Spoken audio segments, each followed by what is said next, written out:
folks. This is Pastor Mike Hoggard, pastor of Bethel Church in Festus, Missouri, and head of prophetic research ministry with another Watchman video broadcast. You know, one of the responsibilities that we as watchmen have, those people that God has called to be a watchman, looking out to see where the danger is, and there is danger all around us. Paul warned Timothy, he said, in the last days, perilous times shall come. That word perilous means peril, danger. And we literally have it all around us. Something that Christ warned us about as we approach the day of His coming. And I believe that we are very near that day. He warned us about wolves, but not just any wolves. Wolves in sheep's clothing.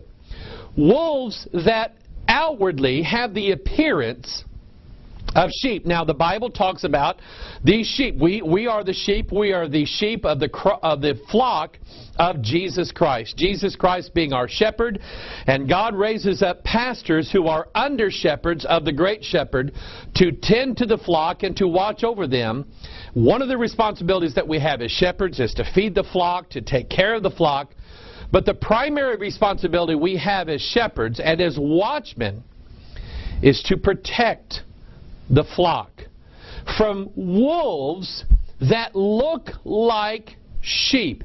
And I want you to think about this concept for a minute. Here we have Jesus picking 12 disciples. But one of them was not only His betrayer, but one of them had actually become infiltrated by Satan himself. He was one of the 12. He had been numbered with the 12, and he was one of them. And even at the Last Supper, when Christ is there with His disciples describing that someone was going to betray Him, they never really suspected who it was. They didn't know it was Judas. They thought it might, one of them says, "Hey, is it I?" And Jesus had to reveal to them exactly who it was. And even in this revelation, it did not stop Judas from doing what he's doing. You see, even though the truth is getting out in these last days, that's not going to stop those who have an agenda, those who have a plan to fundamentally, as Barack Obama said, fundamentally transform not just the United States of America, but Christianity in particularly. And I believe that I believe in a conspiracy.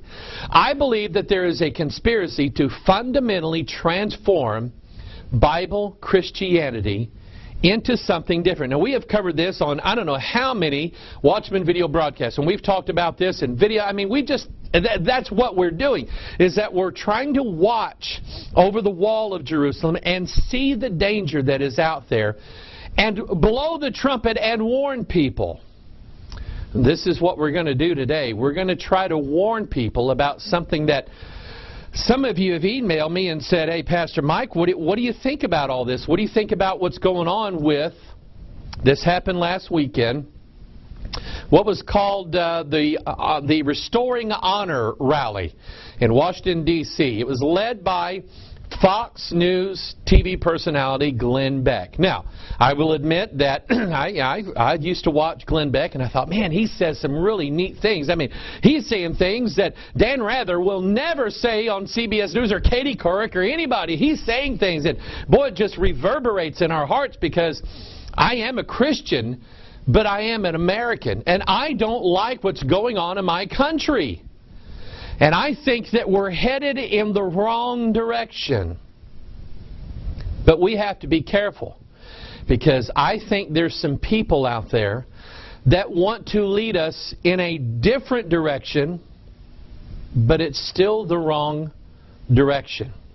And so I used to watch Glenn Beck, but I found something out about him, and I'm going to talk about that a little bit later on in this broadcast.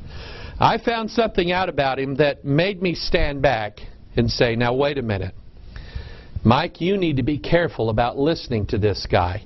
And I mean him no harm, unless, of course, he means the Bible and Christianity harm. Then I hope to bring down his efforts in changing the course of this country. He says in a new and a greater direction, but it's still, I'm telling you, it's still the wrong direction. So he has this big rally there in Washington, D.C., and by some estimates that I read, anywhere between 800,000 and 1 million people showed up in the National Mall area of Washington, D.C., and we'll talk about that as we move on in this broadcast. And here it is, and you have a lot of people from all different walks of life, including probably a lot of people who would identify themselves somehow, some way, with evangelical Christianity, with Christianity in general. I mean, there you have these images of everybody praying when they're leading in prayer, and everybody's praying. And I didn't watch this, but apparently, as they're praying on here, I don't recall anybody telling me that they ever heard him pray in Jesus' name. Now, I might be wrong on that, but it just seems like for some reason, if it's true, that Jesus was kind of left out of this. I don't know why. And up on the stage, you have Beck, and you have other people, and you have a rabbi, and you have an imam, and you have all kinds of different groups and because we're all worshiping the same God, right? Well, you and I know that that is not true. And so here we have Glenn Beck, and we have all of these people that are following this guy. And then we have somebody that you and I both know about very well. Her name is Sarah Palin. Now, we talked about Sarah Palin in a Watchman broadcast. I think it was back in February. And I encourage you, if you have not seen this particular broadcast, I want you to go back in our archives, type in at the Hog blog, www.mikehogger.com. I want you to type in the words Joel's Army. Joel's Army. There's a broadcast there that I think you need to be aware of, because you see, now I'm not a prognosticator here, and I can't tell the future other than what I read in the Scriptures. But I will tell you that it looks like to me that Sarah Palin is going to be one of these people that's going to try to run for president of the United States. And I have a feeling that that's why she was at this rally to gender support. And a lot of people are in support of her. But again, I don't want to judge. But Sarah Palin, I think we ought to be careful. When you watch this Joel's Army thing, I think you'll probably understand that this whole concept of Joel's Army is about a new breed, a new kind of people that they say God is going to give them superpowers, and they're going to, listen to this now, they're going to take over the earth, and they're going to take over America, and then they're going to hand it to Jesus Christ so that He can reign over them. This is idea called postmillennialism or dominion theology, or there's different names to it. But they believe that they're going to take over the world for Christ and then hand it to Him so that He can reign over that. And that's just not biblical. That's not the way it's going to happen. Christ never told us to go and take it over for Him because, like, what is He, too busy? Was He lazy? Well, He doesn't have enough power, and He's put all the power in us, and He doesn't have any? That just doesn't make sense. But Sarah Palin is affiliated with groups. Wasilla Assembly of God Church in her hometown. She was a member. And here again, I don't want to keep going over this information because we presented it in that particular broadcast, and you need to see this. You need to see just how dangerous these people are. It's associated with Todd Bentley, and if you don't know who that is, you need to check this guy out. But that's what this new breed, Joel's Army, dominion theology is all about. And this Joel's Army, in fact, this is interesting. If you want to check this out, in fact, do this little research, and we did it on the video. Go and read the description of Joel's Army in Joel chapter 1 and chapter 2.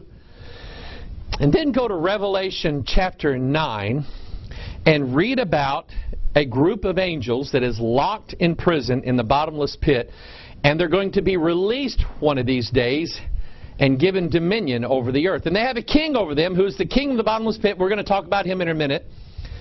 And the description of Joel's army and the description of these angels that are locked in this prison, it's exactly the same. That's one in the same.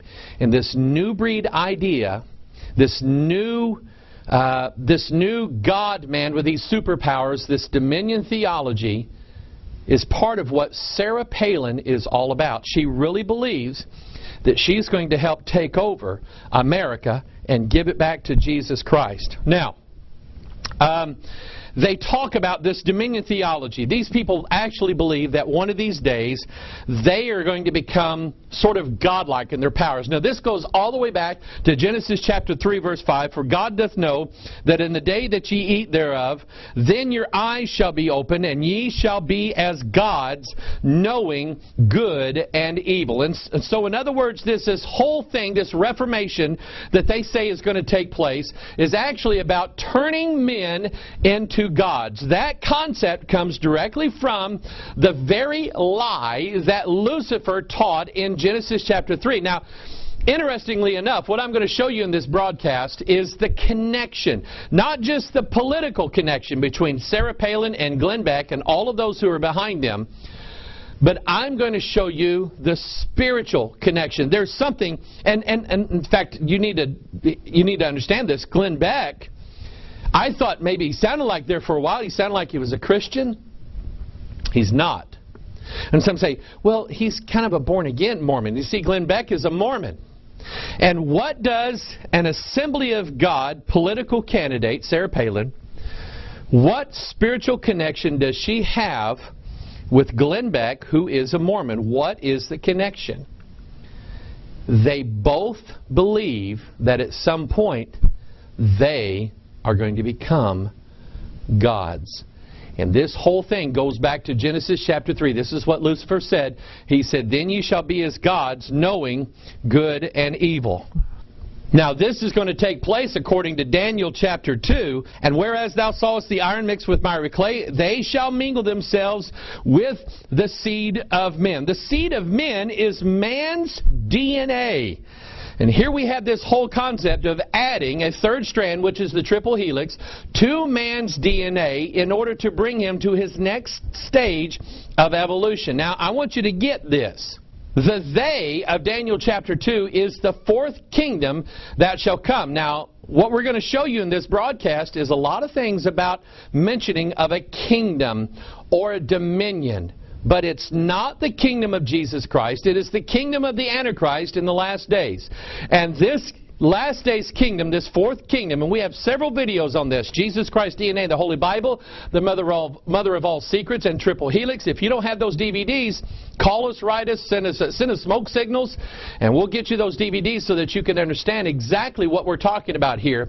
But it's all this idea of this new breed and these gods that are going to take over the world and usher in the kingdom of the Antichrist in the last days. That is, believe it or not, that is the group that Sarah Palin is associated with. Whether or not she really holds these particular beliefs, we don't know. But listen to her talk. Listen to her speeches. And she right now is like the darling of everybody in the world that doesn't like Barack Obama and the administration and what Congress is doing right now. She's like the it girl for these people.